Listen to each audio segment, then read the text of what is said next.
मुख्य सचेतक doctor AR Joshi ji हमारे बीच हैं। और देखा जाए तो 10 और 11 2 दिन का महासंज्ञान का कार्यक्रम रहा और तमाम अधिवेशन रहा, और इसमें जो है कई राज्य के लोग इसमें उपस्थित रहे। क्या निर्णायक भूमिका रही इस अधिवेशन की? हाँ, जय भीम साथियों। एक्चुअली ये जो हमारा अधिवेशन 7, 10 और 11 तारीख का, ये एक समता सैनिक दल की महासंज्ञान की मीटिंग होती है। तो महासंज्ञान का मतलब है सभी स्टेट के पदाधिकारी, चाहे वो उनकी प्रदेश अध्यक्ष और उनके एग्जीक्यूटिव इसमें हिस्सा लेते हैं, और उनके पूरे साल का लेखा जोखा कार्यक्रम जो उन्होंने किया उसका एनालिसिस करते हुए सारी चीज़ों को चुरुस्त दुरुस्त किया जाता है। और मोर और लेस स्पेशली ये 10 और 11 की महासंज्ञान की मीटिंग थी। हमारा ये एक उद्देश्य से थी। इसका मेन उद्देश्य था कि चूँकि समता सैनिक दल में एक परिपाटी रही है, हमारा संविधान ये कहता है कि हर 3 साल बाद अध्यक्ष को चेंज करना है। तो उसमें एक अध्यक्ष की चुनाव की प्रक्रिया भी थी, और जो संदेश देना था उसको महासंज्ञान में जितने भी साथी सम्मिलित हुए उनके लिए ये सारा प्रोग्राम इसलिए था।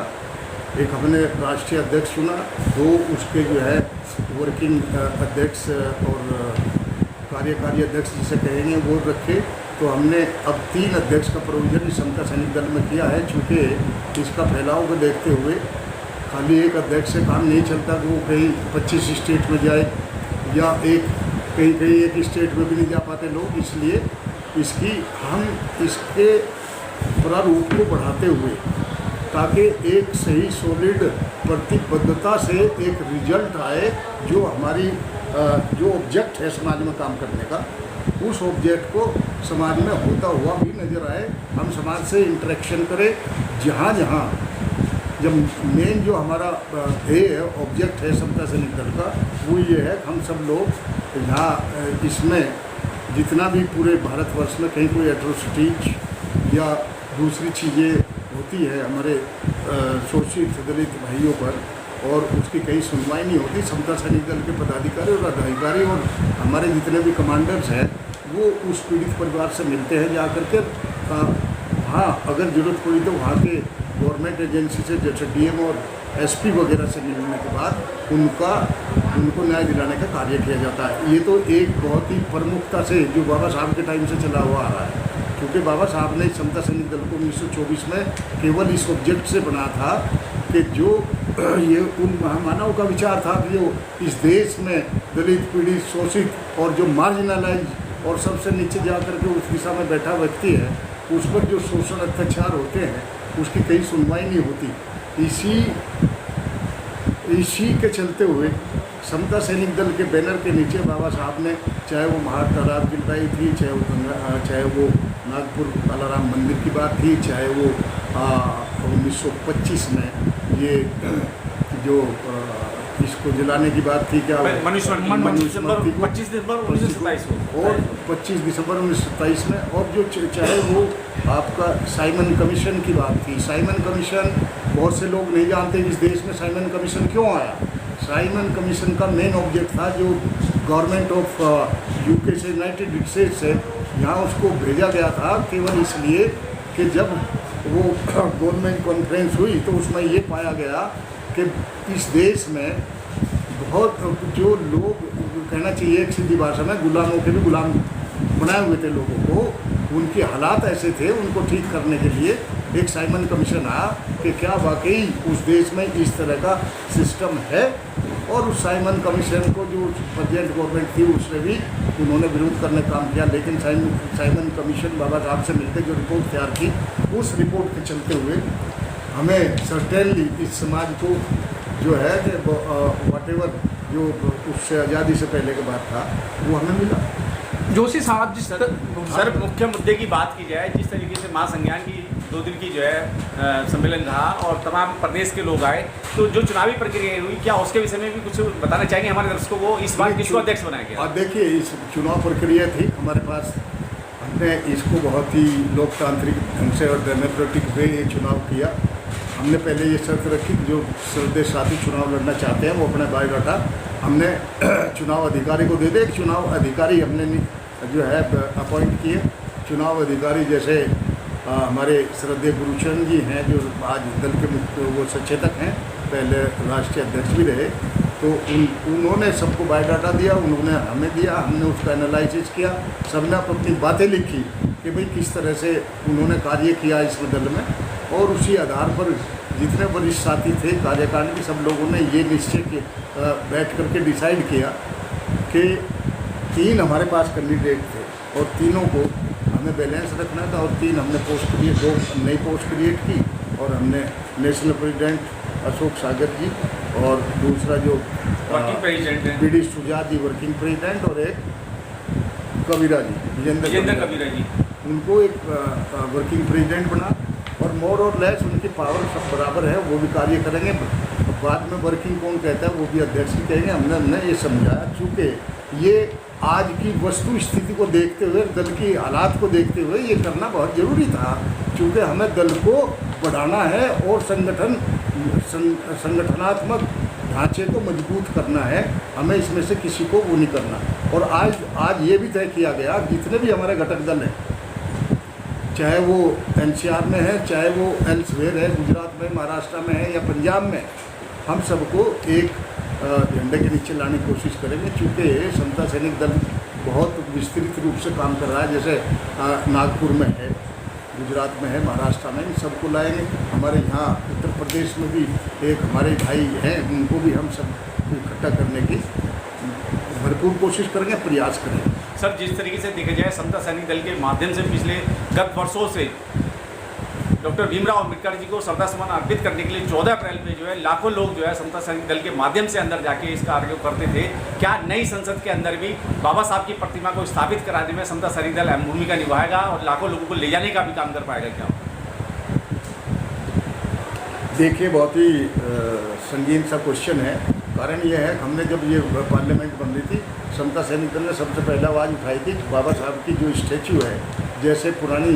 पार्लियामेंट में लगी थी, तो बाबा साहब की स्टैचू वहाँ भी होनी चाहिए। और नॉट ओनली स्टैचू, हमने तो ये आवाज़ उठाई, पार्लियामेंट का नाम ही डॉक्टर अंबेडकर पार्लियामेंट भवन होना चाहिए। अब उसमें हमने चिट्ठी पत्री दी कि एक बार धरने प्रदर्शन भी किए, और उसको जो है अभी वो चीज़ मैं कह सकता हूँ कि वो फाइनल नहीं हुई, वो चीज़ लोगों की सोच में है, और हम इसके भरपूर कोशिश करेंगे, ट्राई करेंगे, दूसरे संगठनों की बात करेंगे, पूरे जितने भी अम्बेडकराइट है और समाज का जितना भी तंत्र और संगठन जो दूर दराज भी काम कर रहे हैं, सबको इकट्ठा करके इस बात की हम पुरजोर कोशिश करेंगे, गुहार लगाएंगे प्रेजेंट गवर्नमेंट से कि भाई बाबा साहब की स्टैचू उस पार्लियामेंट में उसी तरह लगाई जाए जैसे कि पुराने वाली पार्लियामेंट में बाबा साहब का स्टैचू है। क्योंकि बाबा साहब ने इस देश का संविधान, वो इस देश के संविधान के रचयिता हैं, उन्हीं ये देश का सिस्टम बनाया। पार्लियामेंट कैसी होगी, यहाँ का प्रेसिडेंट की पावर क्या होंगी, यहाँ कैबिनेट क्या करेगी, प्राइम मिनिस्टर क्या पर, ये सारा का सारा सिस्टम चूँकि संविधान में जो है उसका विस्तार से विवरण है, और वो बाबा साहब ने किया। इसलिए हमारी ये डिमांड रहेगी कि इस पार्लियामेंट का नाम बाबा साहब के नाम से हो, और कम से कम उनका स्टैचू पूरा उसी तरह से जैसे पुरानी पार्लियामेंट में लगा हुआ है, बाबा साहब का स्टैचू वहाँ लगे। चूँकि जो उनके न्यायी हैं, जो उन्हें मानते हैं, जो पूरे भारतवर्ष से आते हैं, वो उनके